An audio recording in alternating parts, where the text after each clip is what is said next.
Alors, l'exemple de Avelum gravelens, le céleri, ce sont des plantes qu'on mange presque quotidiennement. Phéniculum vulgare, le fenouil. Petroselinum crispum, le persil. Et Cuminum siminum, le cumin, comme exemple.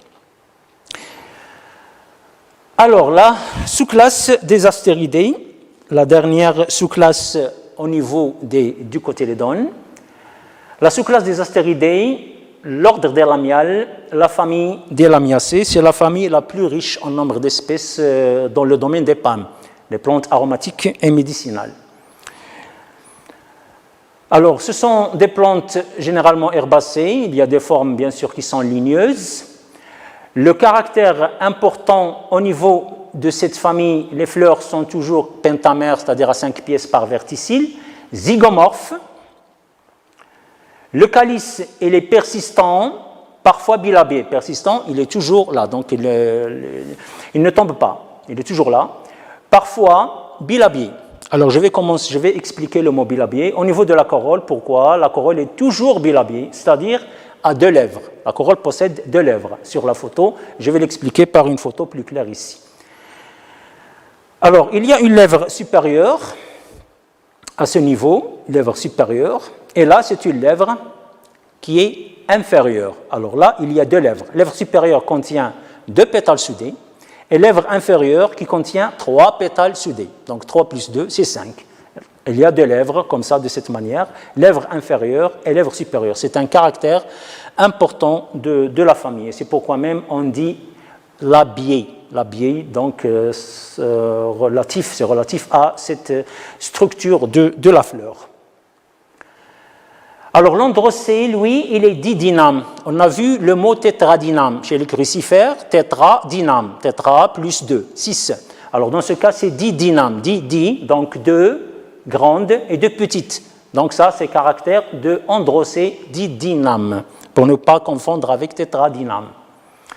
Le style est bifide. Là, c'est important également au niveau de la famille, un style bifide. Alors là, regardez le style, comme ça, sous forme de la langue d'un serpent, simplement. Donc là, on dit style bifide. Donc, il renseigne, nous donne l'idée, là, au niveau de l'ovaire, qu'il contient 2 carpelles soudées. Le disque nectarifère, au niveau de cette famille, il est périgine. Périgine, ça veut dire qu'il est situé autour de l'ovaire. Il entoure l'ovaire. Alors, le fruit, c'est un tétrachène. Et comme exemple, plusieurs exemples qu'on connaît dans le domaine des palmes. Alors, par exemple, ici, c'est le genre Thymus. Je donne l'exemple de l'espèce Thymus zygis, connue comme Zetra. Origanum elongatum zatar. Rosmarinus officinalis azir, Mentha pylegium fluo et Mentha spicata lecana. Alors là, ce sont des plantes que vous connaissez très bien. Ce sont des plantes qui sont aromatiques, de belle odeur au niveau de ces plantes. L'ordre des Scrophulariales, la famille des Scrophulariaceae, ce sont des plantes herbacées. La corolle est souvent bilabiée, comme le cas de la famille des Lamiaceae, parfois éperonnée. Alors là, je donne l'exemple de cette plante-là, l'Inaria, qui possède ici un éperon. Là, j'ai déjà donné le mot éperon, c'est un prolongement de la corolle, ou bien du calice, dans ce cas, c'est de la corolle. Alors là, on appelle, donc c'est un éperon, parfois éperonné.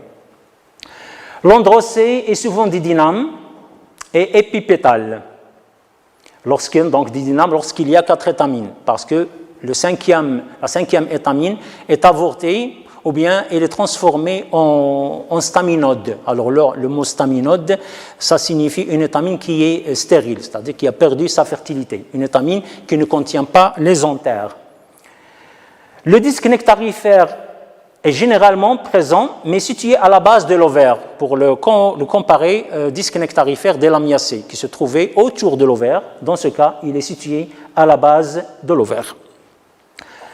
Alors, comme exemple, je peux citer l'Inaria sur la photo, ou bien Verbascum, une autre plante de la famille des Scrophulariaceae. L'ordre des astérales, les astéracées, famille également très importante par son nombre d'espèces, qu'on appelle également les composités ou bien synanthérées, ou tout simplement les composés. Alors, l'inflorescence pour cette famille, c'est l'inflorescence qui est importante. L'inflorescence, c'est un capitule qui est entouré d'un involucre de bractées. Alors, le capitule à comprendre, c'est ce qu'on voit au niveau de la nature et ce qu'on croit qu'il s'agit d'une fleur. C'est une inflorescence appelée capitule, composée de fleurs ligulées. Alors, ce qu'on voit à la périphérie et ce qu'on croit que ce sont des pétales, alors non, ce sont des fleurs, dites fleurs ligulées. Et au centre, on a des fleurs, d'autres types de fleurs appelées fleurons. Alors là, certains étudiants ont déjà fait le TP et d'autres malheureusement n'ont pas fait, mais là, l'important de savoir ici, c'est qu'il ne s'agit pas d'une fleur, c'est une inflorescence. Alors là, ce sont des fleurs ligulées, qu'on va voir par la suite le détail. Et là, ce sont au centre des fleurons, qu'on va voir également le détail par la suite. Et puis, à la base, c'est-à-dire de l'autre côté de cette inflorescence en bas, là, c'est un involucre de bractées. Un involucre de bractées, un ensemble de bractées qui sont réunis ici pour donner, donc, comme l'allure d'un ensemble de calices. Alors là, ce ne sont pas des sépales, mais un ensemble de bractées florales.